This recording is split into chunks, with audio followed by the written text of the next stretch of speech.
दुनिया भर के प्रमुख खुफिया एजेंसियों में से एक मोसाद। इसके नाम से इसके दुश्मन ही नहीं, आतंकी संगठन के साथ इनके आका और इनके हुक्मरान भी खौफ खाते हैं। आइए जानते हैं मोसाद कौन है, ये किस देश के लिए काम करता है और मोसाद से लोग क्यों थर्राते हैं। नमस्कार दोस्तों, मैं हूं प्रकाश जायसवाल। आप देख रहे हैं प्रकाश ब्लॉग विजन। वीडियो पसंद आए तो वीडियो को लाइक, शेयर और सब्सक्राइब। मोसाद की स्थापना 13/12/1949 को इजराइल में हुई थी। इजरायली सरकार ने मोसाद का गठन आतंकवाद से लड़ने के लिए किया था। 1951 में मोसाद को प्रधानमंत्री कार्यालय के अधीन कर दिया गया। मोसाद का पूरा नाम institute for intelligence and special operation है। मोसाद इजराइल की खुफिया एजेंसी है। मोसाद को गुप्त ऑपरेशन को अंजाम देने में दुनिया की टॉप एजेंसियों में एक माना जाता है। मोसाद को उनके दुश्मनों को उनके ही देश में घुसकर मारे जाने के लिए जाना जाता है। आमतौर पर ऐसे ऑपरेशन को अंजाम देना कठिन होता है, लेकिन मोसाद को ऐसे अभियानों में महारत हासिल है। आइए जानते हैं मोसाद के वो खुफिया ऑपरेशन जिसे जानकर दुनिया भी हैरान है। 1972 में आयोजित म्यूनिक ओलंपिक के दौरान इजरायली टीम के 11 खिलाड़ियों को अगवा कर मौत के घाट उतार दिया गया था। इस घटना में फिलिस्तीनी आतंकियों का हाथ था। इस अभियान को नाम दिया गया था ब्लैक सितंबर। मोसाद के द्वारा हवाई अड्डे पर कार्रवाई के दौरान इन सारे आतंकवादियों को मार गिराए गए। खिलाड़ियों को हत्या करने वाले आतंकवादियों को मार गिराने के बाद भी इजराइल शांत नहीं बैठा।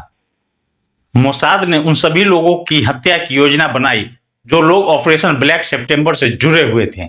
मोसाद के द्वारा इस ऑपरेशन का नाम दिया गया रेड ऑफ गॉड, यानी ईश्वर का कहर। मोसाद ने ब्लैक सितंबर से जुड़े हुए लोगों को दुनिया भर के कई देशों में ढूंढ ढूंढ कर मार गिराया। इसके लिए वो कई सालों तक अपने परिवार से दूर रहे। इजरायली खिलाड़ियों का हत्या करने वाले मास्टरमाइंड अली हसन को 22 जनवरी 1979 को लेबनान की राजधानी बेरूत में एक कार धमाके में मार गिराया। इजराइल ने चुराई इराक की MiG-21। सोवियत संघ रूस ने 60 के दशक में MiG-19 को अपग्रेड कर MiG-21 बनाया। उसने ये जहाज मिस्र, लेबनान के अलावा इराक को भी बेचा। MiG-21 की बदौलत इराक इजराइल को धमकी दिया करता था। यह देख इजराइल ने MiG-21 को चुराने का फैसला किया। मोसाद के द्वारा इसके लिए जिस ऑपरेशन को चलाया गया उसका नाम ऑपरेशन डायमंड रखा गया। 1963 में मोसाद के प्रमुख मीर एमिट ने MiG-21 को इजराइल में लाने के लिए ऑपरेशन डायमंड की शुरुआत की। मोसाद की पहली 2 कोशिशें नाकामयाब हो गई। इसके बाद एक लेडी जासूस को इस काम के लिए लगाया गया।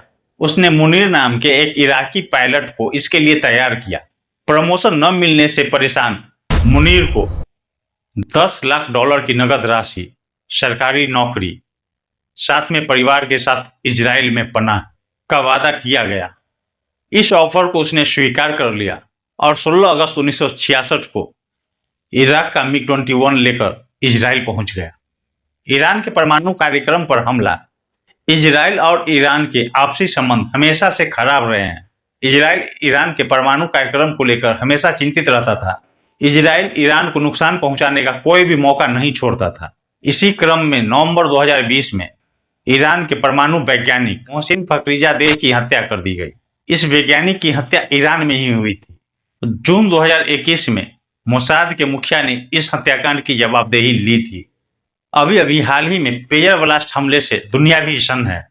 पहले बिप बिप की आवाज, उसके बाद एक एक कर फटने लगी पेजर। धमाकों का सिलसिला देर तक चलता रहा। जब तक ब्लास्ट बंद हुआ तब तक लेबनान के लगभग 3000 पेजर फट चुके थे। कई लोग मारे जा चुके थे और लगभग 4000 लोग घायल हो गए। इस धमाके ने लेबनान और उसके पड़ोसी देश सीरिया के दिल में थरथरी पैदा कर दिया। दुनिया भी इस हमले से सन्न है।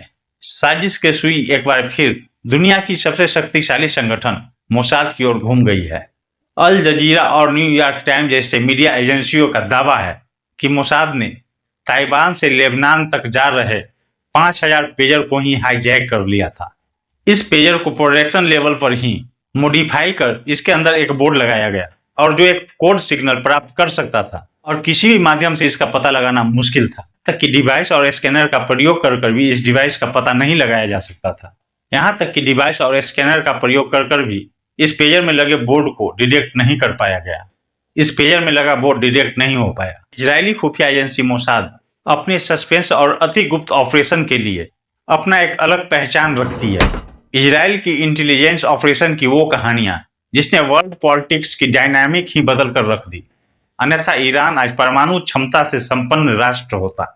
सीरिया ने भी अपना रिएक्टर बना लिया था, लेकिन कहा जाता है जहां जहां मोसाद की नजर जाती है वहां वहां सब कुछ नेस्त नाबूद हो जाता है।